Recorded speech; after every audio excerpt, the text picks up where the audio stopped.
안녕하세요. 오늘은 한 개인의 파산 및 면책 신청 관련 자료들 좀 살펴보려고 합니다.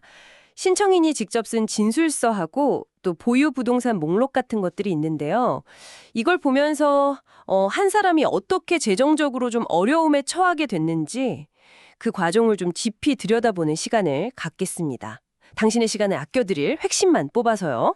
네. 이 자료들을 보면요.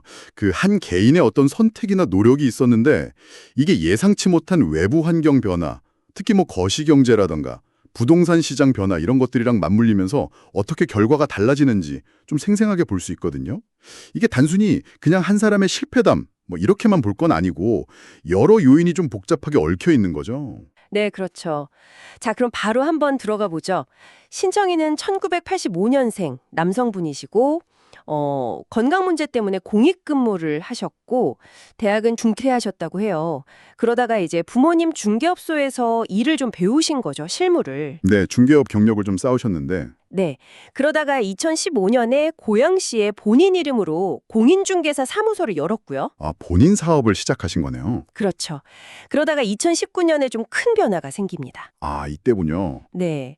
아버지 권유가 있었다고 하는데 파주 문산읍에 땅을 사서 대출을 받아서 빌라를 짓기 시작합니다. 목표는 이걸 지어서 한국토지주택공사 LH에 통째로 파는 거였죠. 그 LH 매입 임대주택 그거 말씀하시는 거죠? 이게 어떻게 보면 레버리지를 상당히 많이 쓴 건데 자기 자본보다는 훨씬 크게 투자하는 거잖아요. 잘 되면야 수익이 크겠지만 반대로 이런 외부 충격에는 되게 취약할 수 있거든요. 양날의 검이죠. 좀 심각한 하자가 발견된 거예요. 아유, 하필 그날. 네, 근데 시공사는 잔금을 다 줘야 고쳐주겠다 이렇게 버텼고요. 이러면 계획이 완전히 틀어지는 건데요? 특히 LH 같은 공공기관에 매각하려면 품질 기준이 되게 까다로울 텐데 이런 하자는 좀 치명적일 수 있죠. 네, 그래서 결국 LH 매각은 보류가 됐고요. 방향을 바꿔서 각 호실을 그냥 따로따로 임대를 주는 걸로. 월세 수입으로 대출 이자라도 좀 막아보려고 하신 거죠. 그나마 다행인 건가요? 네, 뭐 하자 보수용으로 예치해둔 돈이 한 7천만 원 정도 있어서 그걸로 보수공사는 마쳤다곤 하더라고요. 임대 전환이 뭐 어쩔 수 없는 선택이었겠지만 이게 대출 규모가 크면 사실 임대 수입만으로는 이자랑 원금 감당하기가 처음부터 좀 쉽지 않았을 수 있거든요. 근본적인 해결책은 아니었던 것 같아요. 그런데다가 외부 상황이 더 안 좋아져요. 2020년 6월인데 개성공단에 있던 남북 연락사무소 그거 폭파되는 사건이 있었잖아요. 네, 그 사건. 파주 지역에는 정말 큰 충격이었죠.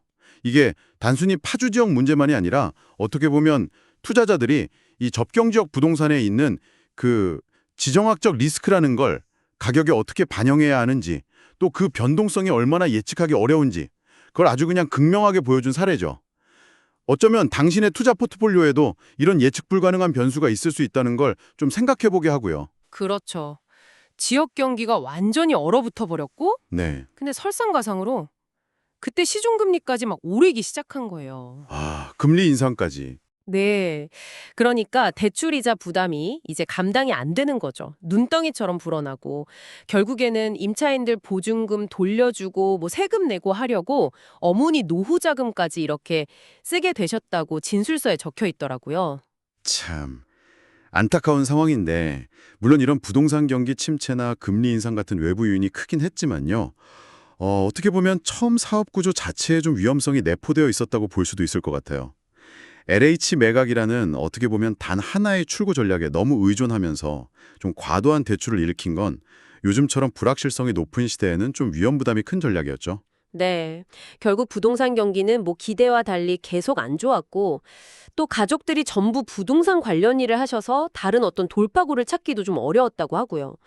운영하던 중개사 사무소 수입도 거의 없었고 그래서 결국 올해 3월 5일에 개인 파산을 신청하게 되신 겁니다. 진술서에는 이런 말이 있더라고요. 충분한 검토 없이 큰돈을 빌려 사업을 진행한 저의 무모함이 지금의 상황을 만들었다. 뭐 이런 자책하고 또 어머니나 채권자들, 특히 임차인들한테 죄송하다. 그리고 파산 절차에는 성실히 협조하겠다. 이런 내용이 있었어요. 네, 이 진술서는 뭐 개인의 회고이기도 하지만 동시에 법원에 제출하는 공식 서류잖아요. 그러니까 법원은 이 내용이랑 또 신청인의 자산, 부채 상환을 다 종합적으로 검토해서 파산 선고를 할지 또 면책을 해줄지 이걸 결정하게 됩니다. 제출된 목록 보니까 개인 자산은 파주 문산읍에 도로 지분이 조금 있고 한 750만 원 정도 되는 중고 승용차 이게 전부더라고요. 아, 정말요? 그럼 그 빌라는 어떻게 된 건가요?